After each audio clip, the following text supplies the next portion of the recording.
My name is Elena Carter, and until last year, I truly believed my life had found its rhythm, the kind of calm that comes after years of storms.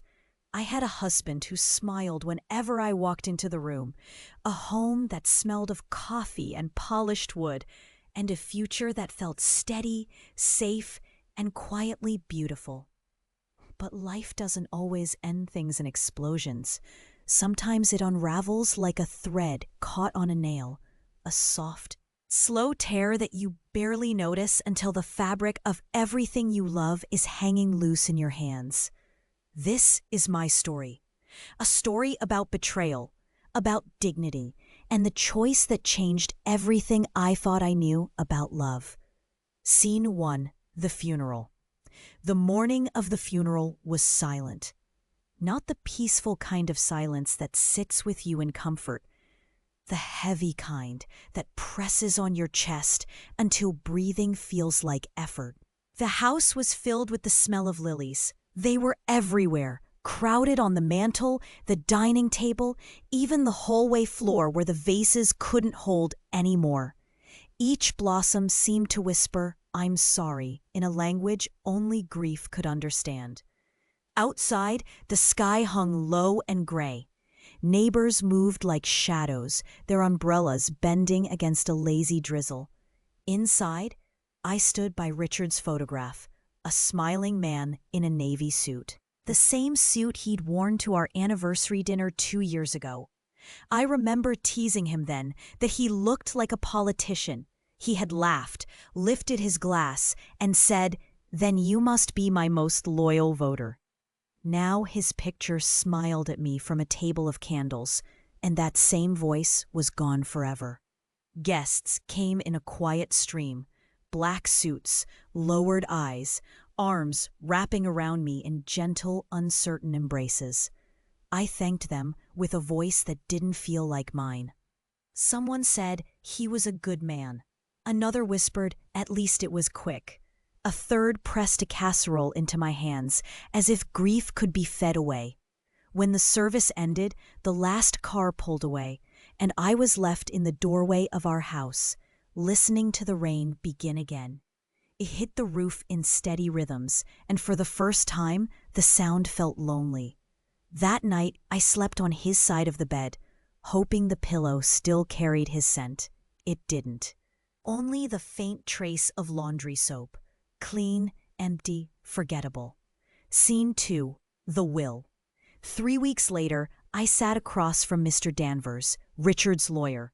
His office smelled of polished oak and old paper, the kind of place where secrets learn to age gracefully. He cleared his throat and adjusted his glasses. "Mrs. Carter," he began, voice slow, careful. "Your husband's estate is more complicated than expected." The words felt clinical, like he was talking about some distant case. "Not my life." He slid a thin folder across the desk. "There are a few surprises." That word stuck in my throat like a bone. He continued, "Mr. Carter left certain assets, the lake cabin, several accounts, to someone named Melissa Harding." For a moment, I thought he'd misread. I leaned forward. "I'm sorry. Who?" He didn't meet my eyes. "She's noted here as a close friend." The room tilted. The sound of the wall clock grew impossibly loud, each tick marking the collapse of another piece of my world. 15 years of marriage. Breakfast shared, promises made, laughter in the dark, all suddenly rewritten by 2 words. Close friend. I forced a small, polite nod.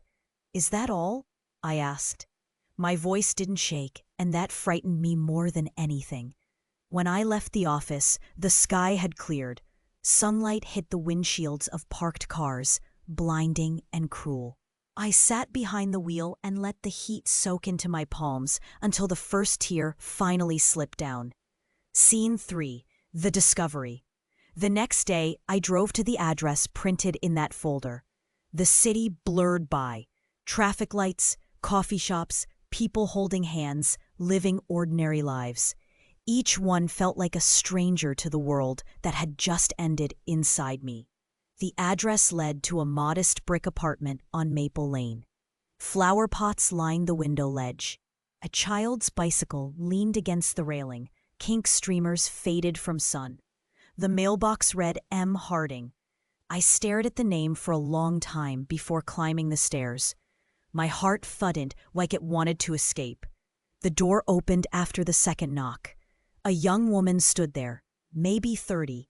Soft curls framed a pale face. Her eyes looked tired, as if life had already asked too much of her, and on her hip rested a baby girl, round-cheeked, curious. A pair of blue eyes that stopped my breath. "Yes?" the woman asked, shifting the baby slightly.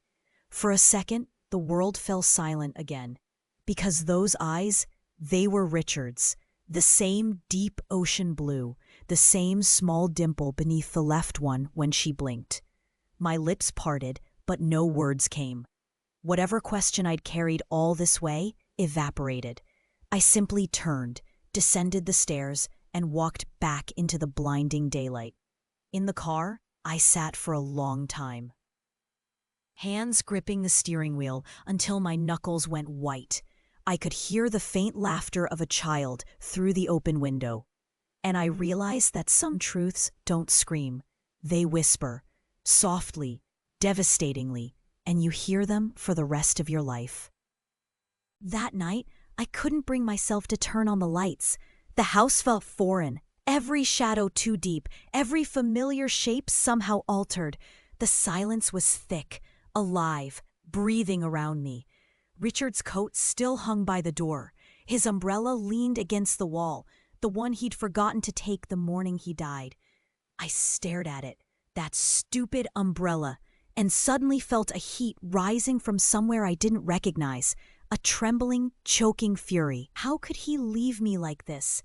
How could he lie so perfectly for so long? I walked to his study, our study, really, though he had always claimed it as his domain. Dark wood, the smell of ink and dust, the faint memory of his cologne. I hadn't stepped inside since the funeral. The desk looked immaculate, as always. Richard was a man who believed chaos was weakness. Even his secrets had been kept neatly filed, apparently. I pulled open drawers one by one, first with care, then with increasing desperation. Envelopes, receipts, old birthday cards from clients. Nothing. Then at the back of the lowest drawer, beneath a stack of tax folders, a plain brown envelope, no label. Inside, printed receipts, transfer slips, photographs, hotel names I didn't recognize, dates that overlapped with our anniversaries, my birthdays, Christmas. In the photos, he wasn't smiling. Not the polished smile of a man posing for the world, a softer one, private, real. His arm around a woman I now knew all too well, Melissa Harding, the woman with his child. I dropped the envelope. The papers scattered like fallen leaves. And then the rage truly came. Not the burning kind, but cold. It spread through me, heavy and deliberate, anchoring itself somewhere deep. I swept the desk clean with one motion. The lamp shattered against the floor, and the sudden darkness swallowed the room whole. I stood there, chest heaving, and realized the strangest thing. I wasn't crying, not anymore. The tears had dried somewhere between disbelief and disgust. All that remained was the echo of betrayal. The next morning, I woke early. The sunlight was sharp, slicing through the blinds in narrow, accusing lines. I felt exhausted, that there was something else inside me now, a terrible clarity. I began to search the house, methodically. Every drawer, every box, every digital trace I could access. His phone, locked. I reset it through the account we shared. Emails, messages, calendar notes. Piece by piece, the story assembled itself, like a cruel puzzle I hadn't realized I was part of. He'd met her at a conference 3 years ago. What started as work trips became weekend visits, gifts disguised as business expenses. He had been careful, but not careful enough for a woman determined to find the truth. There were messages, too. She doesn't suspect a thing. I'll find a way soon. And one. Dated just a month before his death. You and Grace are my real family now. Grace, the baby. I read that line until the words blurred, until I could no longer tell if the shaking came from grief or rage. Every part of our marriage replayed in my mind. His sudden late nights, the calls he took outside, the trips that couldn't be postponed. And I had believed him. Because love makes you blind, but trust makes you defenseless. By afternoon, I had built a small mountain of evidence on the living room floor. I sat before it like a witness at my own trial. Somewhere inside that pile was a version of Richard I didn't know, a stranger wearing the face of my husband. That evening, I opened a bottle of red wine from our anniversary collection. He had bought a case from France, said we'd drink it on special occasions. Apparently, he had found new ones without me. I poured a glass, sat on the kitchen floor, and let the cool tiles press against my skin. The house around me hummed faintly with the sounds of appliances, small, indifferent reminders that life keeps moving. I thought about Melissa. Did she know? Did she see me as the obstacle, the villain in a love story she thought was real? I imagined her holding that baby, believing every promise he made, and suddenly I wasn't sure who to hate anymore. I hated him most of all, for making victims of us both. At some point, I realized I was whispering to the empty room. Why wasn't I enough, Richard? No answer. Only the slow tick of the kitchen clock, marking each second of my humiliation. I stayed like that for hours, and as the sky outside darkened, something inside me began to shift. Anger, I realized, is a strange thing. At first, it burns. Then it hardens. It becomes armor. It gives you strength to stand, to clean up the glass, to fold the papers back into their envelope and lock them away. Because one day, I knew I'd need to look at them again, not as a broken woman, but as someone ready to decide what came next. And that night, for the first time in weeks, I slept. Not peacefully, but without dreams. The morning light was pale, thin, hesitant. It crept across the curtains like it wasn't sure it was welcome here anymore. I sat by the window with my hands wrapped around a cup of cold coffee, staring at the garden Richard used to trim every Sunday. It looked wild now, overgrown, like even nature had decided to stop pretending. That quiet house, once my refuge, had turned into a museum of lies. Every object, every scent, every framed smile on the wall was evidence of a life I no longer recognized. And for the first time since his death, I said it out loud. I hate you, Richard. It felt strange at first, like tasting a forbidden word. But the more I said it, the truer it felt. Until finally, I whispered the one thing I'd been afraid to admit. I don't miss you. The words didn't echo. They just hung there, still and heavy, settling into the air like dust. I knew I couldn't stay trapped inside this grief-turned prison. If I didn't move, if I didn't act, the pain would eat me whole. So that morning, I made a decision. Not out of revenge, though God knows I wanted that, but out of something deeper, a need to reclaim myself. I didn't know exactly what my plan would be. I just knew it started with truth. The first visit.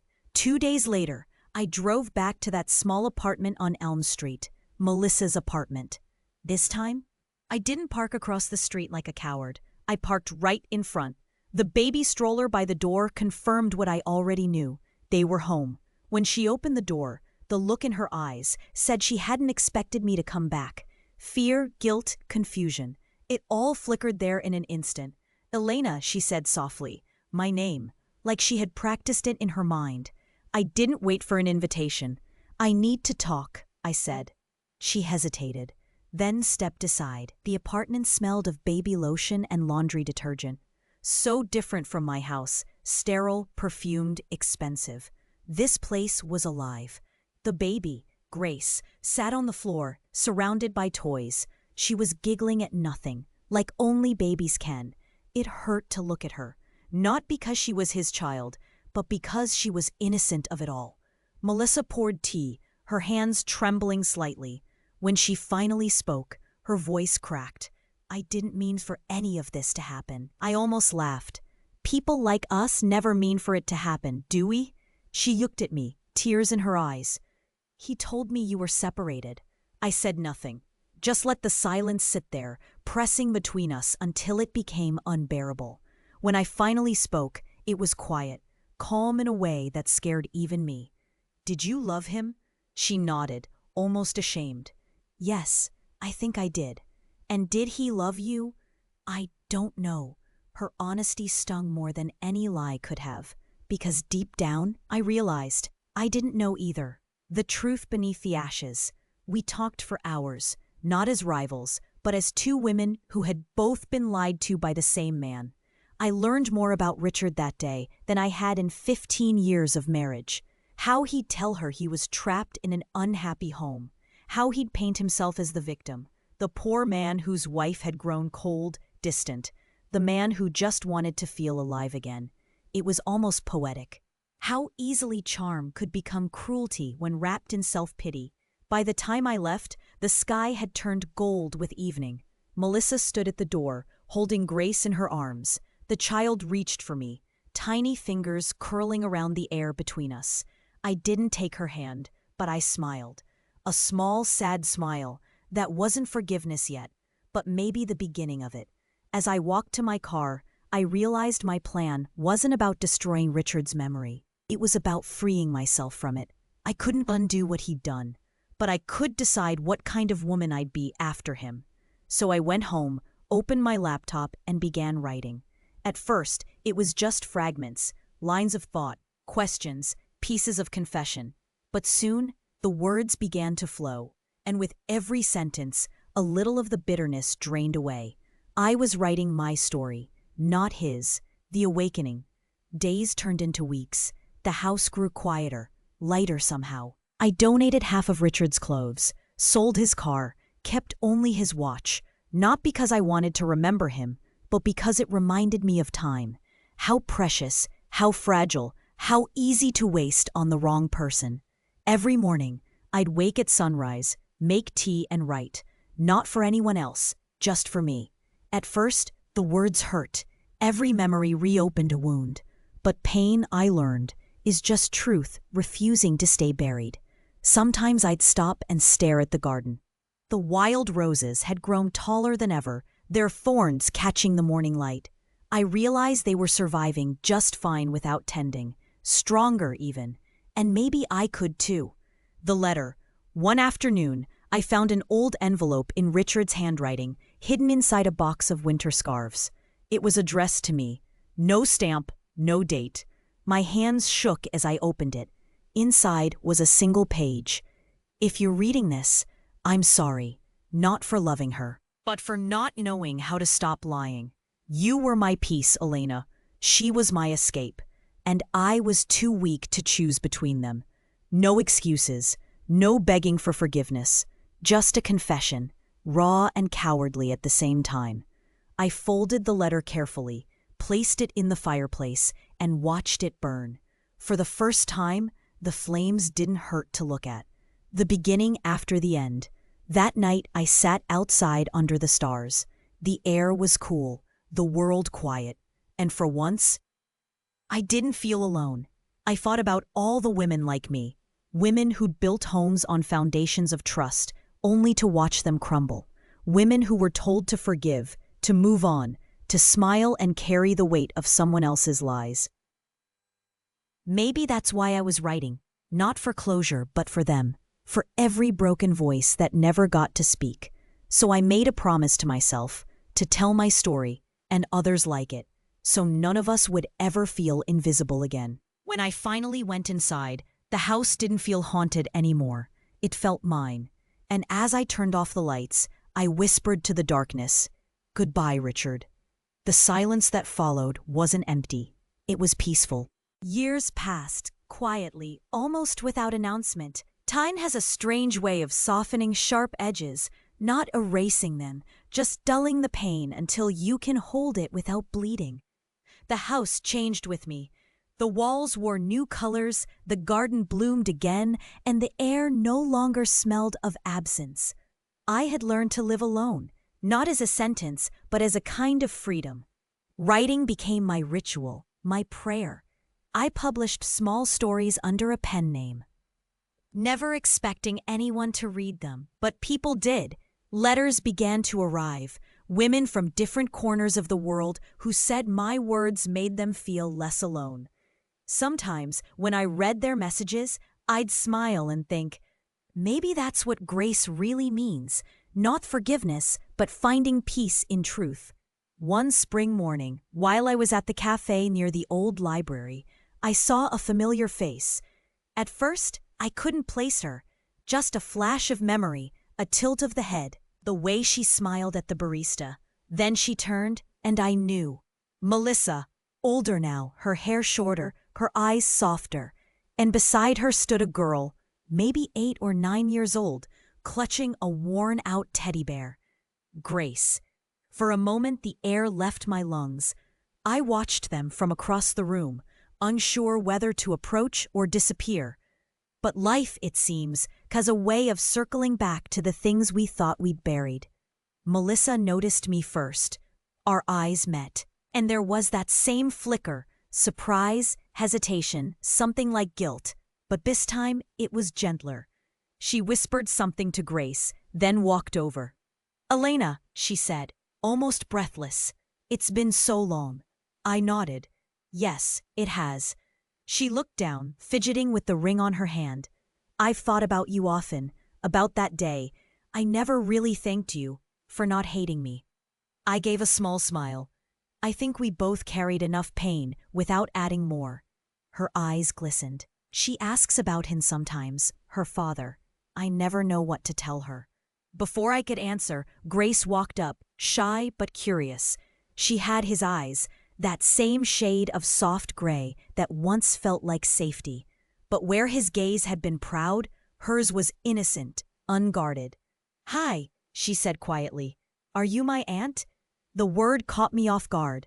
I didn't know how to respond. But in that moment, looking at her, this small, living piece of a man who'd broken both our lives, I felt something I hadn't felt in years. Tenderness. Not for Richard, for her. "Yes," I said softly. "I suppose I am." She smiled, that simple, perfect smile only children can give, free of the past, untouched by betrayal. It was the first time his memory didn't hurt to face. We sat together for a while, talking about nothing and everything. Melissa told me she'd started her own business, that life hadn't been easy, but it was honest now. Grace talked about school, her favorite books, the garden they were planting behind their new house. Listening to her laugh was like hearing a melody I thought I'd forgotten. When it was time to leave, Grace hugged me without asking. It was unexpected, warm, full of something pure. And in that embrace, I felt the years of bitterness dissolve, not vanish completely, but change shape into something softer, lighter. Perhaps that was forgiveness after all. Not given, but found. As they walked away, I stayed seated by the window, watching them go. The street was lined with cherry blossoms, petals drifting through the air like snow. And I thought of Richard, not with anger, not with longing, but with a strange, quiet gratitude. Because without his lies, I would never have discovered my own truth. Without the ruin, there would have been no rebuilding. Without the betrayal, there would have been no grace. When I returned home, the sun was setting over the garden. The roses glowed crimson in the light, their thorns catching gold.